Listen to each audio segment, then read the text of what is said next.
စိတ်တို့အစင်မလွမ်းနေဖေးလာတဲ့လက်သမီးလေးရဲ့ဒီရလို့သူနဲ့တွေ့ကြတစ်ဖက်သက်ချေတိတ်တခိုးပဲလေညတိုင်းတယောက်တည်းအိမ်ရအမြဲတမ်းမတည်းအိမ်မကြီးရှိရင်မငြိမ်းချမ်းသွားအောင်ချစ်ခွေ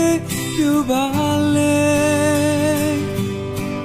မေပြောင်းလိုက်ရဆွဲအားတွေရုံထွက်မရပါချစ်လေ